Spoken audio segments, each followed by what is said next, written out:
What if I told you your next big life decision isn't waiting inside your thoughts? It is already being whispered by your body. Yes, most of us spend years asking, "What should I do?" when perhaps the wiser question might be, "What makes me feel more alive?" Because the most fascinating fact is that our body has been giving us directions our entire life, and many of us, we simply ignore them. So, tonight isn't about making decisions, it isn't about changing your life overnight. Tonight, we learn a language our nervous system has been speaking since the day we were born, a language so quiet, many of us call it intuition, peace, or simply a feeling. And it may be one of the wisest guides we have. So take a slow, comfortable breath and we begin. Over the last few evenings, we have gently turned inwards. We have remembered forgotten pieces of ourselves. We have met the child within. We have questioned old stories. We have also noticed what we have been carrying. And perhaps now something feels lighter. Perhaps the constant need to search has softened. So tonight, we stop asking, "Who should I become?" Instead, let's begin asking, "What allows me to become more of who I already am?" Yes, because our deepest self has never stopped communicating with us. Not through words, not through logic, but through expansion and contraction. The question is, have we learned to recognize the difference? Our Upanishads share one of the most profound ideas in human history. They tell us that beneath every role, every achievement, every fear, every identity exists the Ātman, our deepest self. Not the personality, not the version trying to earn approval, not the one constantly comparing, but the awareness that simply exists, whole, complete, already enough. Our sages observed something remarkable. Whenever our thoughts, actions, relationship, and choices bring us closer to this deeper self, we naturally experience Ananda. And Ananda is often translated as bliss. So, Ananda isn't excitement, it isn't pleasure, it is not the thrill of getting what we wanted. It is something quieter, a gentle feeling of rightness. Like finally placing the last piece into a puzzle, like taking a deep breath after not realizing that you have been holding it for years. Our mind becomes quieter, our body softens, our heart feels wider. The entire experience doesn't demand attention, it simply expands. And perhaps this is why genuine joy feels so different from temporary happiness. One excites us, and the other settles us. When we talk of modern neuroscience has also begun to describe something surprisingly similar. It says our brain is constantly asking one silent question: Am I safe? Every experience, every conversation, every environment is evaluated through that lens. Whenever something feels threatening, whether it is criticism, pressure, comparison, or uncertainty, our nervous system immediately shifts into survival mode, into protection. Our breathing becomes shallow, our shoulders tighten, our vision narrows, our thoughts become repetitive. Our brain becomes brilliant at surviving.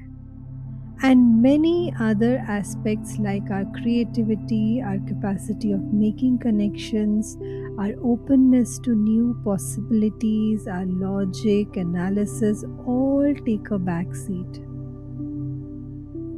On the other hand, something beautiful happens when we engage in experiences that genuinely align with our values, our curiosity, our creativity, and our sense of meaning. Our brain immediately activates networks involved in intrinsic motivation, learning, and emotional regulation. Our parasympathetic nervous system, the part which is responsible for our rest, restoration, and healing, begins to take the lead. Our breath naturally deepens, our jaw relaxes, our heartbeat becomes steadier, and our attention widens. Psychologists sometimes call this moving from protection to possibility, and our body feels the difference long before our mind understands it. Beautiful, isn't it? And perhaps we have all experienced it. Many a times we spend an hour scrolling through social media, time just disappears, and when we put the phone down, we don't feel nourished. Our mind still feels crowded and our body feels heavier. Have you noticed it? And now, imagine spending the same hour, spending it reading a book that quietly moves you, or walking without headphones, watching the rain, cooking slowly, playing with your child, writing, gardening, sketching, praying. Nothing dramatic happens, yet somehow we feel different. The clock measured the same 60 minutes, but under different circumstances, our nervous system experienced two completely different worlds, isn't it? Or perhaps you have attended a gathering filled with laughter, everyone seemed happy, yet you returned home strangely exhausted. And another evening, you sat with one trusted friend. No extraordinary conversations, just presence. And somehow you came home feeling lighter, safer, and more yourself. So, our body notices all these things long before the mind creates explanations. And now, let us understand the language of expansion. Here comes something fascinating. Our body rarely says, "This is your purpose, you know." Instead, it whispers. We begin breathing a little deeper, we smile without noticing, time passes differently, we feel curious instead of rushed, present instead of performing, gentle instead of guarded, and trust me, expansion isn't always excitement. Sometimes it is simply the absence of struggle. So today, let us all become quiet scientists of our own experience. Can we? You can choose to carry a notebook or simply open the Notes app on your phone.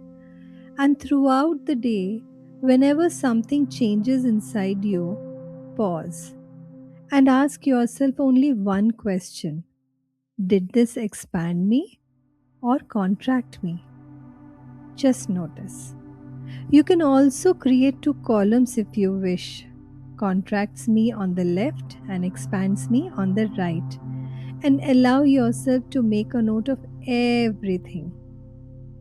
And when I say everything, the morning sunlight, fresh air, certain conversations, music, being interrupted, long meetings, silence, laughter, being creative, being rushed, being listened to, being understood. Nothing is too ordinary because our life is built from these absolutely tiny, seemingly ordinary moments, isn't it? And once your list is complete, read your list slowly. Notice the patterns, especially the quiet ones. And you never know. You may tonight discover that your body has been trying to guide you for years, not with loud instructions, but with gentle sensations. And also that your body recognized your truth long before your mind actually had words for it. Yes. And before you sleep, place one hand over your heart. Take one slow, deep breath and softly whisper to yourself, to that wisdom within you. Say, thank you. Thank you for never giving up on me. Thank you for showing me what helps me come alive. Thank you so, so much. Because every time you feel yourself expand, your deepest self is quietly reminding you this is closer to who you really are. Yes. And tomorrow, simply continue listening because awareness always comes before transformation. And the more gently we listen, the more clearly life begins to answer. And yes, always remember our body has been our quiet compass all along, and every moment of expansion is our deepest self gently whispering, come this way. Till we meet again, sending you lots of love, Kritika.